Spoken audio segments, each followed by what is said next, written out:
क्योंकि अब शाका को पता लग गया था कि शबनम राका के पास है। इसलिए जहां जहां राका का अड्डा था, शाका वहां जाता, उसके आदमियों को मारता और उसके नशे के अड्डों को आग लगा देता। इससे राका को बहुत ज्यादा नुकसान होने लगा। गुस्से में राका ने शाका को फोन किया और बोला, अगर तूने अब मेरे किसी भी अड्डे पर हमला किया तो सोच ले शबनम गई। इस पर शाका गरज कर बोला, अगर शबनम को जरा भी नुकसान पहुंचा तो समझ ले मैं तुझे बिल्कुल भी नहीं छोड़ूंगा। राका हंस कर बोला, अगर हिम्मत है तो आजा, सिटी वाले अड्डे पर मैं तेरा इंतजार करूंगा। शाका ने जवाब दिया, मैं आ रहा हूँ। अब जब शाका को राका के अड्डे का पता लग गया था तो वह सीधा चीमाली लाल के पास गया और बोला, मुझे राका के अड्डे का पता लग गया है, मैं वहां जा रहा हूँ। चीमाली लाल ने कहा, मैं भी तेरे साथ चलूंगा। दोनों मिलकर राका के अड्डे की तरफ निकल पड़े। वहां पहुंचकर शाका ने राका के आदमियों को मारना शुरू कर दिया और अड्डे के अंदर घुसकर सीधा राका तक पहुंच गया। शाका ने राका से कहा, राका, शबनम को मेरे हवाले कर दे और ये नशे का कारोबार खत्म करके यहाँ से चला जा। इस पर राका गरज कर बोला, आज तू जिंदा नहीं बचेगा शाका।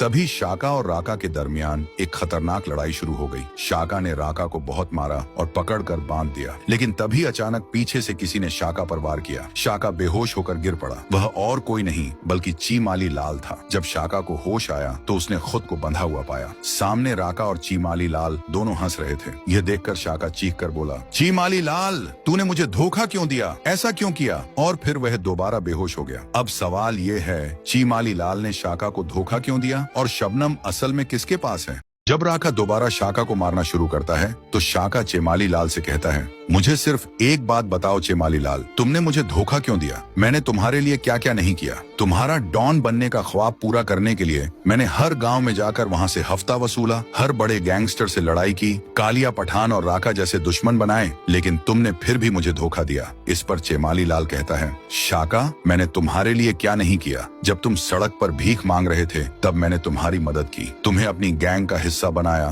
तुम्हें इज्जत दी, पैसा दिया और अब मैं तुम्हें गैंग का लीडर बनाने वाला था। लेकिन तुमने क्या किया? सिर्फ एक लड़की के लिए गैंग ही छोड़ दी। सोचो मेरा सपना क्या होगा अगर तुम गैंग छोड़ दोगे। शाका कहता है, मुझे जाने दो चेमाली लाल और बताओ कि शबनम कहाँ है। यह सुनकर चेमाली लाल गुस्से में आ जाता है और कहता है, अब मैं शबनम को जिंदा नहीं छोड़ूंगा। वो शबनम को पकड़ कर लाता है और उसे मारने ही वाला होता है कि शाका रस्सी तोड़ देता है और चेमाली लाल पर हमला कर देता है। सबसे पहले शाका और राका के बीच खतरनाक लड़ाई होती है। इसमें राका बुरी तरह पिटने के बाद वहां से भाग जाता है। फिर शाका और चेमाली लाल की भिड़ंत होती है। पहले तो चेमाली लाल शाका को बहुत मारता है, लेकिन बाद में शाका पलटवार करता है और चेमाली लाल को बुरी तरह पीट देता है। तो शाका चेमाली लाल से कहता है, तुम्हारा मुझ पर बहुत एहसान है, इसलिए इस बार जिंदा छोड़ रहा हूँ, लेकिन अगली बार ऐसा नहीं होगा। तभी वहाँ पुलिस पहुँच जाती है। दरअसल शाका के ही एक आदमी ने पुलिस को फोन करके पूरा मामला बता दिया था। पुलिस राका और चेमाली लाल दोनों